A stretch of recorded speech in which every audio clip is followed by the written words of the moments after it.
Assalamualaikum warahmatullahi wabarakatuh. Hari ini saya nak buat ulasan perlawanan antara Terengganu versus Perak, yang mana Terengganu menang 3-0 pada perlawanan ni. Benda ni sebenarnya benda yang bagus untuk Terengganu sebab mereka bermain dengan baik di home dan last game, dan mereka nak celebrate mereka punya last game bersama dengan penonton. Perak bermain di away. Bagi saya Perak something yang bukannya Perak yang awal, yang mana Perak akhir-akhir ni dia seakan-akan hilang the identity yang mana mereka telah bina di bawah Yusri Cik Lah dalam setengah season hari tu. Tapi bila masuk more tu dah nak habis season, dah nampak yang mereka punya corak ataupun game plan tu dah hilang. More tu direct, boleh dikatakan tak menjadi, budak pada bawah pun tak berkesan. So benda yang perlu mereka fix during pre-season lah untuk 2024 nanti. Jadi, apakah perkara yang saya suka tentang pasukan Terengganu pada perlawanan semalam? Okey, the part is Terengganu yang saya suka adalah di bahagian tengah. Sebab apa? Sebab gandingan Habib, Nurilo dan juga Engku Nur Syakir semalam sangat-sangat efektif. Terengganu bermain lebih kepada double pivot, gandingan Nurilo dan juga Habib Harun. Tetapi kedua-dua player ni sangat efektif dalam fasa build up, dalam fasa menyerang, dan mereka adalah salah satu yang melengkapi dan juga memberi kestabilan di bahagian tengah. Sebab apa? Sebab Nurilo bila dia drop lebih deeper, Habib akan join the attack, dia akan naik lebih tinggi. Kalau Habib dia berada di bawah, maka Nurilo akan naik lebih tinggi.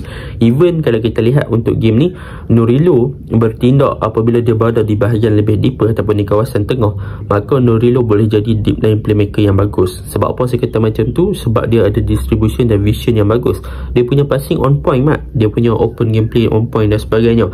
Dan Habib Harun sebenarnya lebih selesa untuk bermain lebih higher ataupun lebih tinggi di bahagian attacking, terutamanya di zone 14. Bagaimana dia boleh jadi link up, bagaimana dia boleh open game, bagaimana dia boleh bentuk combination, dan kita boleh nampak benda-benda macam tu. Bagaimana dia buka game kepada Nik Sharif untuk Nik Sharif crossing, bagaimana dia involve untuk di tengah dan juga open game dan set up kepada Nurilo, bagaimana dia open kepada Sony Nodi.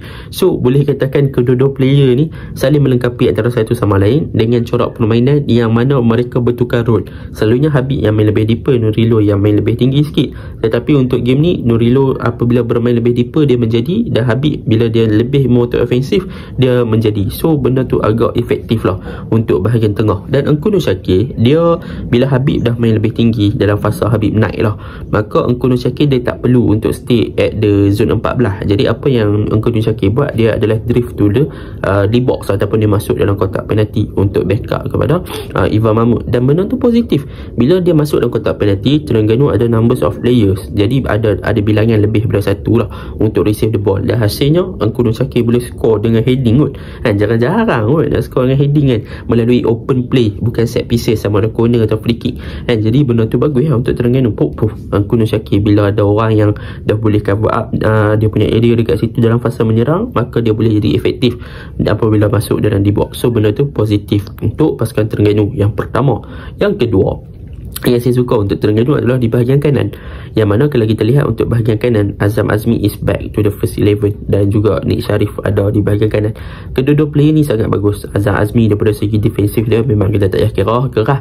Even Sandi Afolabi pergi bertuh dia pun jatuh pun dia boleh steady je kan. So Azam Azmi daripada segi physical, daripada segi solid dia punya body memang dah bagus kan. Tetapi yang bagusnya apabila ada Azam Azmi dengan Nik Sharif ni adalah mereka boleh bentuk combination yang bagus di fasa menyerang. Sebab kedua-dua player ada typical mindset yang mana mereka punya attacking mindset is a good.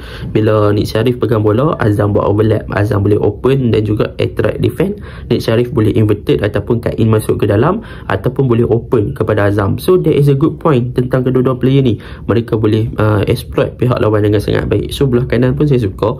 Belah kiri saya suka waktu first half. Kalau kita lihat Faris Rifki, future talent, he will be a good player untuk Terengganu, untuk backup kepada Alif Zakaria, untuk jadi nombor 2 Terengganu kalau Arif Fazillah tak step up the game lah. Tapi Faris Rifki memang dia bagus.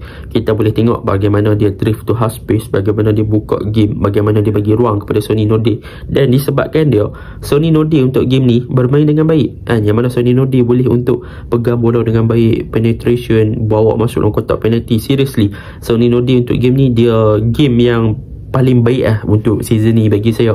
Daripada segi team play, daripada segi ball control, maklum lah last game yang biasa nak sambung kontrak ya. Tapi Sony Nordic untuk game ni memang best dia main. Cumanya bila masuk dekat part striker Ivan Mahmud even dia score goal, and dia score goal daripada pressing yang dilakukan oleh Sony Nordic, tapi the whole chance, peluang yang ada, dengan setiap peluang yang every chances yang dia ada, tak dimanfaatkan dengan betul. Banyak sepakan yang dia lakukan melamun tinggi dan sebagainya. Rugi mat. Patutlah Sony Nordic tak mau pas kat dia noh. Patut Sony Nordic masuk dalam kotak penalti nak shoot sendiri dan sebagainya. Baru kita faham lah kan. So Ivan Mahmud need to fix dia punya left footed punya kaki kiri lah untuk score from in the D box lah. Benda tu kena buat. Dan untuk backline pasukan Terengganu semalam main highline Syahrul Nizam dan juga Zafwan. Syahrul Nizam pun ball carry kaki kiri kan. So dia proper. Semalam Terengganu bermain dengan sangat baik lah. So benda tu positif lah untuk Terengganu. And pressing mereka pun menjadi, and bagaimana mereka menggagalkan pergerakan build up dari bahagian bawah daripada Perak. So benda tu bagus. Untuk Perak saya rasa this is not a Perak yang saya kenal. And so, mereka ada pemain macam Sandik agresif, lucu tak menjadi game ni. And so bila lucu tak menjadi, memang tak efektif terus Perak. Perak punya fasa menyerang tak ada, mereka banyak benda kena fit. So saya mengharapkan ada something yang Perak boleh baiki.